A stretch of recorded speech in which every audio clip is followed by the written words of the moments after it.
वस्सलातु वस्सलामु अला सय्यिदिल अंबिया वल मुरसलीन। हज़रत सैयदना अबू हुरैरा रज़ियल्लाहु तआला अन्हु से मरवी है, आप फरमाते हैं कि नबी करीम सल्लल्लाहु अलैहि वसल्लम ने इरशाद फरमाया कि अल्लाह रब्बुल इज़्ज़त को शहरों में मसाजिद बड़ी पसंद हैं और नापसंदीदा जगहों में बाज़ार सख्त नापसंद है। तो अल्लाह ताला की पसंदीदा जगह जिसे मस्जिद कहते हैं, इसमें मुसलमान जो हैं, मोमिनीन जो हैं, वो अल्लाह रब्बुल इज़्ज़त की इबादत करने के लिए हाज़िर होते हैं। तो अल्लाह ताला की इबादत उसके पसंदीदा घर में इस अंदाज से की जाए जो अल्लाह रब्बुल इज़्ज़त की पसंद का लिहाज और ख़्याल है। वो इस तरह कि नमाज जब हम शुरू करते हैं तो बहुत सारी चीज़ें ऐसी होती हैं जिनका ख्याल लिहाज रखना बहुत ज़रूरी है शुरू करने से भी पहले। अक्सर मैंने ये चीज़ दोस्तों में देखी है, नोट की है कि ये गिरबान के बटन जो हैं वो बंद नहीं फरमाते और इसको मामूली जो है वो तसव्वुर करते हैं। तो ये बहुत ही गलत तरीका है, ये गिरबान का खुला हुआ होना। अगर सर पे कपड़ा आपके पास मौजूद नहीं है तो टोपियाँ पड़ी हैं वो आप उठा सकते हैं। अगरचे ये टोपियाँ ऐसी नहीं हैं कि आप किसी शादी या किसी प्रोग्राम पे पहन के जाएं, तो सोने के घर में सोना होके आना चाहिए बंदे को। नाराज़गी तो नहीं कर रहे आप, ज़रा महसूस नहीं फरमाना, तो इस पर तवज्जो करना है ज़रा गौर से, मोहब्बत के साथ। इसी तरह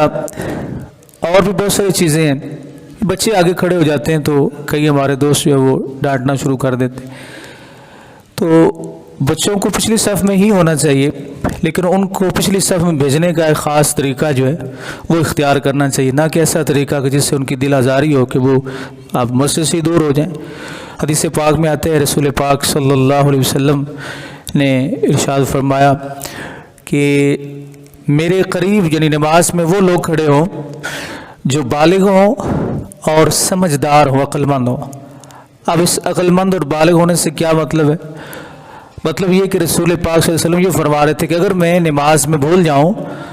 तो पीछे खड़े हुए जो बिलखसूस पहली सफ़ वाले लोग हैं उनमें ये अहलियत होनी चाहिए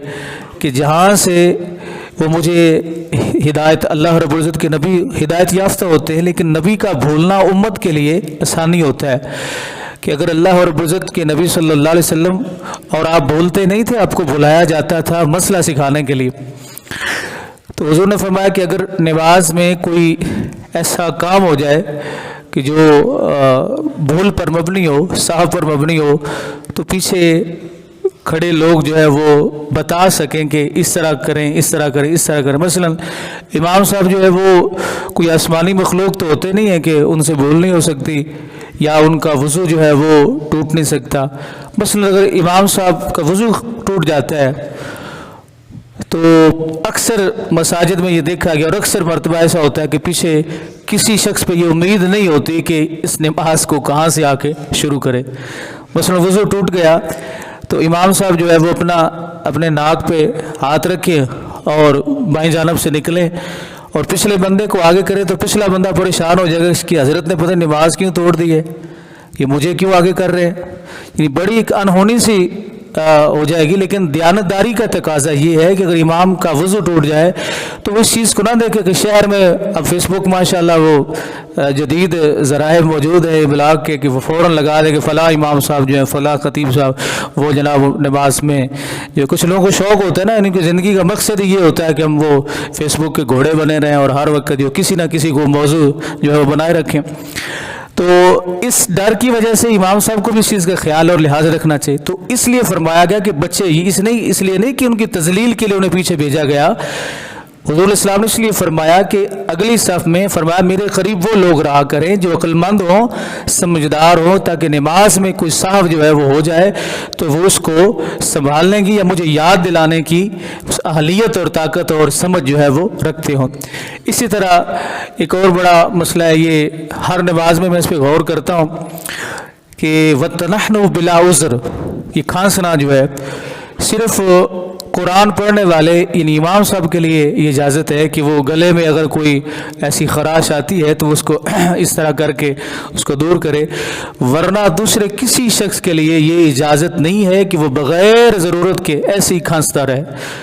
اور اس میں بہت ساری خرابی جو ہے وہ موجود ہے، اور یہ عادت جو ہے وہ لوگوں کی بن گئی۔ شیطان انسان کا سب سے بڑا دشمن ہے۔ نماز کے دوران آپ نماز میں ہوتے ہیں، نماز سے باہر ہوتے ہیں تو آپ کو کوئی خارش نہیں ہوتی،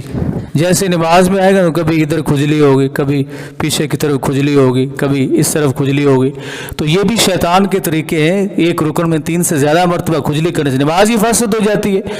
اب یہ وہ مسائل ہیں جن کی طرف ہماری توجہ نہیں، تو یہ رمضان المبارک کا بابرکت مہینہ جس میں ذوق شوق ہوتا ہے نماز پڑھنے کا، تو نماز کے مسائل جو ہیں ان پر بھی غور فرمایا کریں۔ چیدہ چیزیں جو میرے ذہن میں آئی میں نے وہ آپ کے سامنے عرض کر دیں، اگر آپ کے ذہن میں کوئی بات آئے تو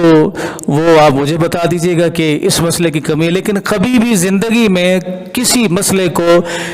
جو ہے اپنے تباہر علمی کے لیے نہ بیان کیا کریں،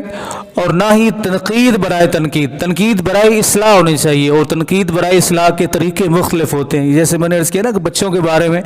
کہ ان کو آپ پکڑ کے دھکیل رہے ہیں، پیچھے دھکے لگا رہے ہیں، پیچھے ہو جاؤ پیچھے ہو جاؤ پیچھے، نہیں، ان سے اتنی محبت اور شفقت والا رویہ اختیار کریں اور پیار سے انہیں پیچھے کریں تاکہ انہیں مسئلے کی سمجھ، جس طرح وہ حدیث پاک میں آتا ہے نا کہ ایک شخص وضو غلط کر رہا تھا اور میرے آقا کریم علیہ السلام تشریف لائے تو آپ نے دیکھا وضو غلط کر، اب ہمارے ہتھے کوئی بوڑھا بندہ چڑھ جائے جو وضو صحیح نہ کر رہا ہو، ہم تو اس کی تذلیل کر کے رکھ دیتے ہیں، لیکن میرے آقا کریم علیہ السلام نے دیکھا کہ اس کی عزت کو بھی بچانا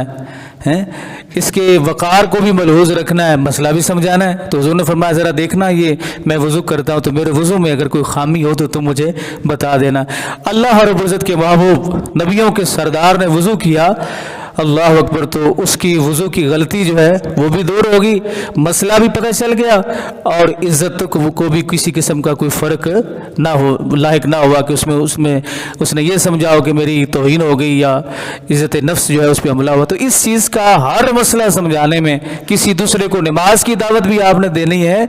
تو وہ بھی اس میں بھی انداز اس طرح کا اختیار کریں کہ جس سے اگلا یہ نہ سمجھے کہ مجھ پہ اب یہ بڑا نمازی بن گیا، خود جا کے نماز پڑھتا ہے اور جو مجھے آ کے جناب سراتا ہے، ایسے کرتا ہے، تو اس طرح تھوڑا سا سمجھداری سے کام لیتے ہوئے اس پاک مہینے میں جو ہے ذوق شوق جس طرح برقرار ہوتا ہے، نماز کے مسائل کی طرف بھی توجہ کرے۔ اللہ تعالی ہم سب کو عمل کی توفیق عطا فرمائے۔